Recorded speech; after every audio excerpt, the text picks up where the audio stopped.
안녕하세요. 춘천 한마음교회 김수정입니다. 저는 어린 시절 받은 상처로 가족과 세상은 물론 하나님까지 원망하던 삶이었습니다. 그러다 부활하신 예수님을 만나 참된 상처 치유와 용서를 통해 진정한 자유를 누리게 된 간증을 나누려고 합니다. 저희 부모님은 제가 아주 어렸을 때 이혼을 하셨어요. 그래서 저는 엄마하고 남동생과 함께 살았는데요. 엄마는 이혼녀라는 주변의 시선 때문이었는지 힘든 삶 때문이었는지 성격이 날카롭고 신경질적이셨어요. 그런 엄마의 기분을 살피는 것이 참 힘들었지만 그래도 제겐 엄마밖에 없었죠. 그런데 제가 초등학교 6학년 때 엄마가 달라지셨어요. 세상 욕심으로 가득했던 엄마가 예수님을 영접했다는 거예요. 그냥 교회 나가기 시작했나 보다 싶었는데 정말 놀랍게도 복음으로 새 사람이 되더라고요. 늘 우울하거나 날카롭던 얼굴에는 기쁨이 넘쳤고 언제부턴가 몸도 건강해졌어요. 열정과 생기가 넘치는데 정말 놀랍더라고요. 그런 엄마가 당연히 너무 안심이 되고 좋았지만 이상한 소리로 기도를 하고 또 하던 일까지 그만두며 전도하겠다고 나설 땐 좀 걱정도 되고 창피하기까지 했습니다. 그런 엄마의 전도 열정은 당연히 부모님께로 향했어요. 평생을 절에 다니시던 할아버지 할머니를 전도하겠다고 하던 일과 살던 집까지 모두 정리해서 외갓집으로 들어가더라고요. 그 1년의 시간이 제겐 정말 지옥과 같은 시간이었습니다. 할아버지 할머니는 전도는 핑계고 가진 돈이 다 떨어져서 들어와 사는 자식 취급하셨고 우린 눈에 가시였어요. 저는 당시 한창 예민한 고3 수험생이었고 믿음도 없었죠. 엄마가 아무리 복음을 전해도 그 말씀이 전혀 귀에 들어오지 않았어요. 그냥 눈치 보고 살아야 하는 그 상황이 너무 싫었을 뿐이죠. 그러다 대박 사고가 터졌어요. 너무 의욕이 앞섰던 엄마가 할머니를 강제로 기도원에 모시고 간 겁니다. 이 일로 수능 시험을 사흘 앞둔 추운 겨울날 우리는 삼촌과 할아버지에 의해 어느 옥탑방으로 쫓겨나야 했어요. 당시 제가 가진 생각은 그렇게 좋으면 엄마나 잘 믿으면 됐지 아무도 알아주지 않는 일인데 게다가 이렇게 길거리에 내쫓기는 신세가 되었는데 그게 뭐가 그리 중요한가 싶었어요. 생전 처음 겪어보는 배고픔에 불편한 옥탑방 생활은 정말 미칠 것 같았습니다. 저는 밀린 공과금 고지서를 들고 할아버지나 삼촌을 찾아가야 했어요. 당당하게 얘기하고 싶었습니다. 엄마는 죄인이 아니에요. 함께 천국 가자는 거예요. 정말 그것뿐이에요. 라고 말하고 싶었어요. 그런데 한 번도 그렇게 해보질 못했어요. 우리가 다 잘못했으니 이거라도 내주세요. 라고 밖에는 나오지 않았어요. 도대체 뭘 잘못했는지 모르겠는데 할아버지 앞에서 눈물로 용서를 구해야 했고 삼촌 앞에서 도와달라고 할 수밖에 없었습니다. 정말 싫었어요. 죽고 싶었습니다. 그래서 약을 먹었어요. 눈을 떠보니 중환자실이더라고요. 엄마와 눈이 마주쳤는데 그때 엄마의 눈빛을 저는 잊지 못합니다. 저한테 대한 미안함과 이 상황에 대한 참담함, 말로는 표현할 수 없는 표정이었고 눈빛이었죠. 엄마는 아무 말도 하지 않았어요. 제가 제 인생에서 가장 후회하는 일 중 하나가 바로 이 순간이 되었는데요. 그것은 다른 게 아니라 중환자실에서 눈을 떴을 때 사람들에게 저는 엄마 때문에 죽으려고 한 게 아니에요. 엄마를 오해하는 사람들 때문에 너무 괴로웠어요 라고 말하지 못한 것입니다. 그랬어야 할머니한테서 교회 가자고 하는 네 엄마 때문에 내가 괴로워 죽을 판이었는데 이 일로 네 엄마가 정신을 차렸을 테니 이제 내가 좀 살겠다 하는 말은 듣지 않았을 테니까요. 다시 죽고 싶었습니다. 죄책감이 들었어요. 저는 믿음도 없고 뭐가 뭔지도 몰랐지만 그래도 몇 년을 목숨 걸고 싸우고 있는 엄마 일에 또 막연하기는 하지만 하나님 일에 제가 초친 것 같았어요. 그 후로 엄마와 외가의 관계는 조금씩 회복되었습니다. 저도 대학에 입학하고 졸업하고 취직도 했죠. 모든 일이 다 조금씩 나아지고 있는 것 같았어요. 그러던 평범한 어느 날 제 인생 가장 최악의 사건이 일어났습니다. 이 일이 막내 이모와 관련이 있어서 이모 이야기를 잠깐 하자면 막내 이모는 이혼을 하고 결혼 소개서에서 재력이 있다는 어떤 사람을 만나 재혼을 했는데 그 사람이 사기 전과에 정신병까지 있었다는 것을 나중에 알게 되었어요. 그 사실을 알고 급히 도망쳐 나와 저희 집에 숨어 있었는데요. 그 사람은 집 밖을 나갈 수가 없을 정도로 집 앞에 와서 감시를 하며 집착을 하더라고요.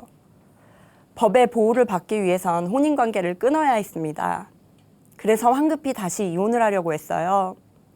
이 일을 해결하기 위해 막내 이모는 할머니에게 살던 집으로 같이 가달라고 도움을 청했는데 할아버지께서는 할머니는 늙고 힘도 없는데 무슨 도움이 되겠냐고 하셔서 엄마가 대신 가게 되었어요.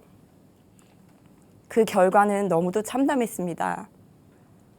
엄마는 그 사람이 휘두른 칼에 온몸을 찔렸어요.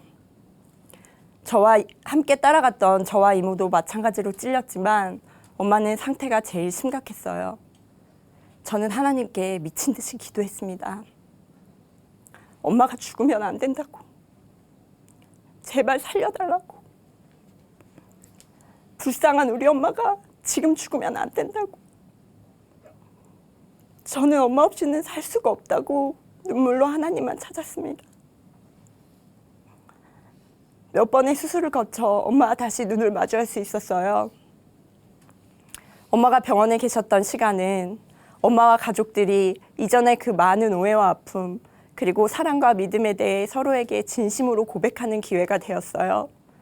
할아버지, 할머니는 엄마의 진심을 알게 되셨고 그때는 할머니, 할아버지가 무언가에 쓰인 것 같았다고 고백하셨습니다.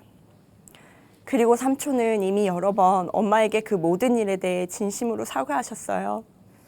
저와 남동생에게도 삼촌이 그때 그렇게 할 수밖에 없었던 것에 대해 진심으로 미안해하셨습니다. 그렇게 엄마와 가족들 간의 관계는 모두 회복되었어요. 가족들은 모두 한마음으로 엄마가 다시 일어나길 바랬습니다. 하지만 사건이 일어난 지 딱 한 달 만에 엄마는 하나님 곁으로 가셨어요. 저는 하나님이 원망스러웠습니다.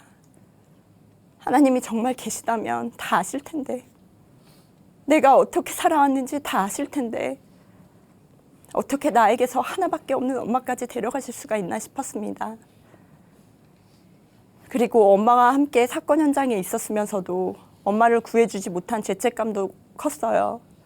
그리고 이런 일을 만든 이모도 미치게 미웠고 싫었습니다.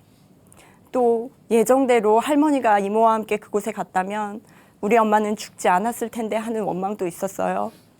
그곳에 할머니 대신 엄마를 보낸 할아버지까지 모두가 원망스러웠습니다. 그리고 무엇보다 저에게서 엄마를 데려가신 하나님이 미웠어요. 원망, 온 마음이 원망으로 가득했어요. 이 모든 일의 가장 큰 피해자는 바로 저라고 생각되었습니다. 그래도 죽을 수는 없었습니다. 제가 죽으려고 약을 먹었을 때 중환자실에서 본 엄마의 눈빛이 생각나서 죽을 수가 없었고, 엄마가 제게 남긴 마지막 말, 왜 울어? 울지 마. 그 말 때문에 죽을 수가 없었습니다. 엄마가 돌아가신 후 저는 도대체 왜 살아야 하는지 모르겠더라고요. 더 이상 떨어질 곳이 없다고 생각했는데 정말 매 순간순간이 최악이었습니다. 막내 이모도 매일 술을 마시며 위태로운 생활을 이어가고 있었어요. 이 모든 것을 안타깝게 지켜보던 둘째 이모는 우리가 이 모든 고통을 이겨낼 방법은 오로지 복음밖에는 없다고 하며 3년 동안 저희에게 복음을 전했습니다. 그리고 이모가 다니시는 한마음교회에 함께 가자고 얘기했어요. 저는 불쌍한 엄마의 죽음이 허무한 것이 아니기를 바라는 심정으로 꼭 예수님을 만나고 싶었습니다. 정말 오기를 부려서라도 천국이 실제로 있어야만 했습니다. 어찌됐든 이모들과 예배에 함께하게 되면서 저에게도 조금씩 말씀이 들리기 시작했어요. 저는 믿음이라는 것이 원래 막연한 대상을 믿는 것이라고 생각했어요. 그런데 하나님께서는 보이지 않으면 믿지 못하는 저 같은 자를 위해 부활이라는 역사적인 사실, 확실한 증거를 통해 성경 속에 하나님이 실제하심을 보여주셨다는 겁니다. 부활로 살아계신 예수님이 바로 하나님이라고 하시는 거예요. 부활, 많이 들어본 단어이긴 한데 정말 이상하게도 이 엄청난 사건에 대해서 단 한 번도 심각하게 생각해 본 적이 없더라고요. 죽음을 이긴 성인은 없잖아요.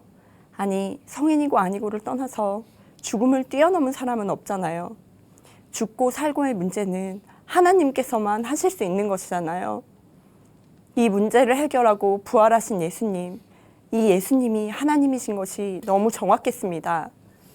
그리고 이 부활이라는 사건이 어느 날 뜬금없이 일어난 사건이 아니라 성경에 예언된 대로 오셔서 성경에 예언된 대로 죽고 부활하셨다는 것을 알게 되니 정말 놀라웠어요.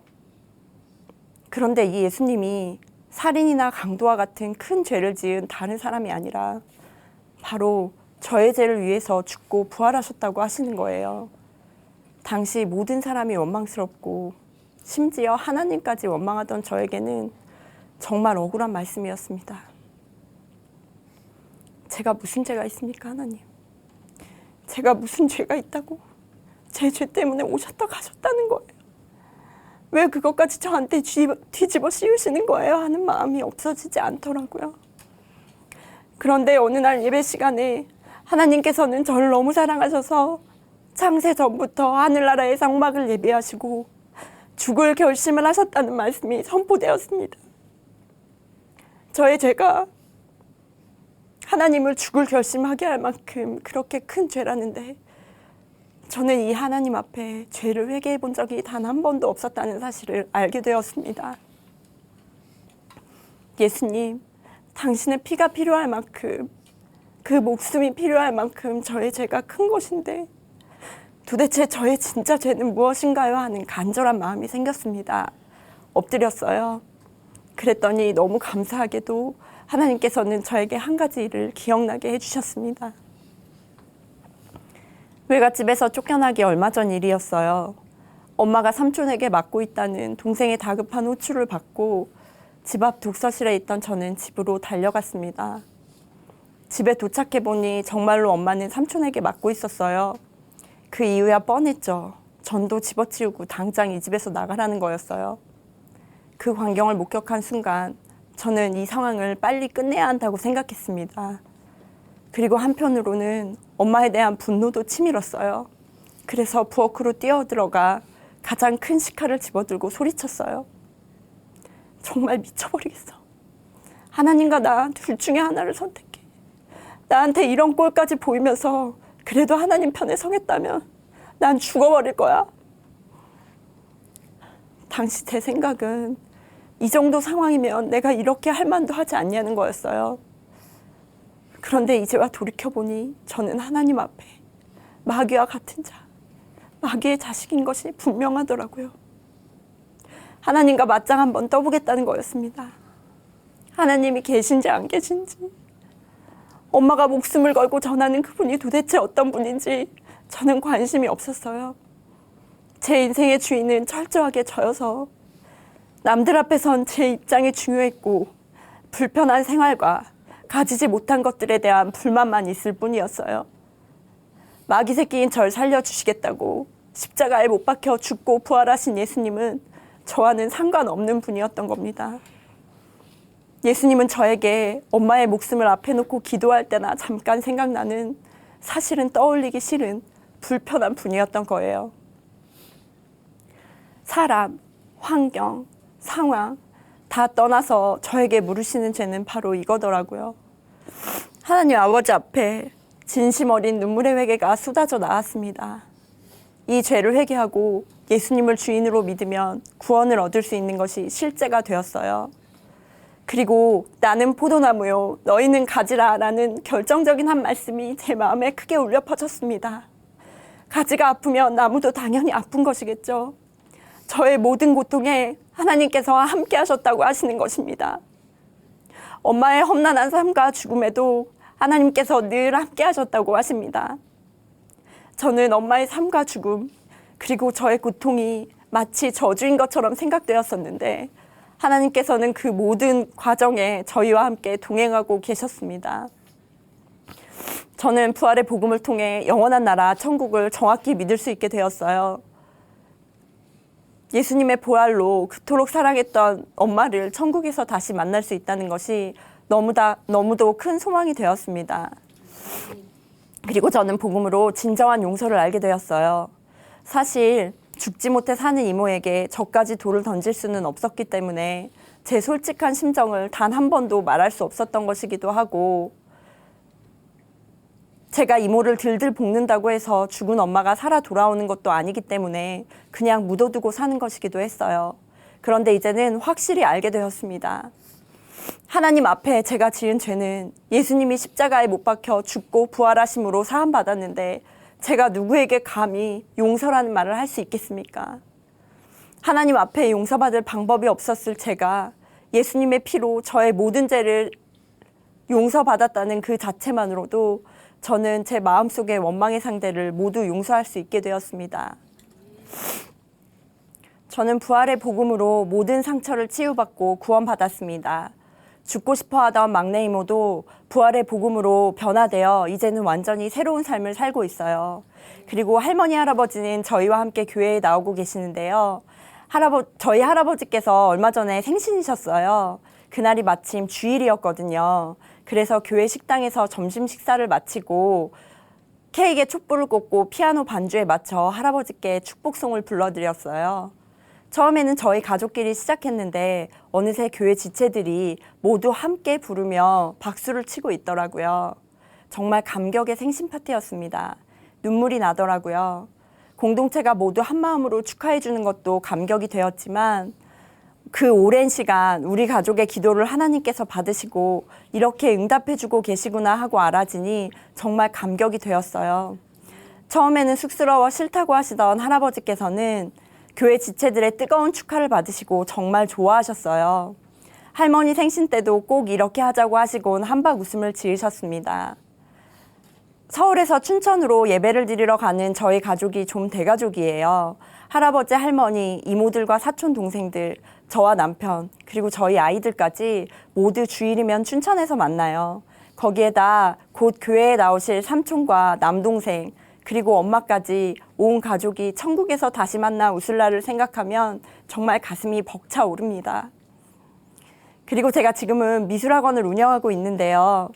그렇게 좋으면 엄마나 잘 믿으면 됐지 왜 전도를 한다고 이 고생을 하냐고 했던 제가 지금은 저희 학생들과 학부모들에게 복음을 전하고 있어요. 우리 죄를 위해서 죽고 부활하셔서 지금도 우리와 함께 하시는 예수님의 그 크신 사랑을 전하지 않을 수 없더라고요. 전도를 하다 보면 하나님이 정말 계시다면 내가 이렇게 힘든데 왜 보고만 계시냐고 하는 말을 종종 들어요. 그러면 마음이 막 급해집니다. 그 사람이 얼마나 답답하고 서러운 심정일지 너무 잘 아니까요. 그러면서 예수님 마음도 알겠더라고요. 내 문제를 해결해 주실 능력이 없어서가 아니라 어떻게든 죽어가는 한 영혼을 되돌리고 싶으신 그 마음. 문제 해결보다 영원한 나라 천국에 가게 하는 게 훨씬 더 급하신 일일 테니까요. 저에게도 그런 마음이셨던 걸 생각하면 빨리 한 명에게라도 더 전해야겠다는 생각이 듭니다. 저에게 일어났던 그 모든 일들이 하나님의 계획 안에 있었다는 사실을 알게 하심에 감사합니다. 아픈 삶을 살았지만 이제는 영원한 나라를 알게 되었으니까요. 제가 얼마나 힘든 삶을 살았든 이제 저는 예수님을 만나 예수님이 제 삶의 주인이 되어주셨으니 그것으로 충분합니다. 부활하신 예수님은 전능하신 하나님이시며 우리 삶의 주관자이십니다. 그 전능자가 제가 어떠한 일을 겪고 있던지 어떠한 환경에 처해 있던지 이전에도 지금도 그리고 앞으로도 언제나 영원히 저와 함께 하신다고 생각하면 언제나 기쁨이고 언제나 감사입니다. 부모에 대한 원망, 환경에 대한 원망, 나아가 하나님께 대한 원망으로 지옥과 같은 삶을 살던 저에게 부활이라는 영원한 소망을 안고 살게 하신 하나님께 무한한 감사와 영광을 돌립니다. 감사합니다.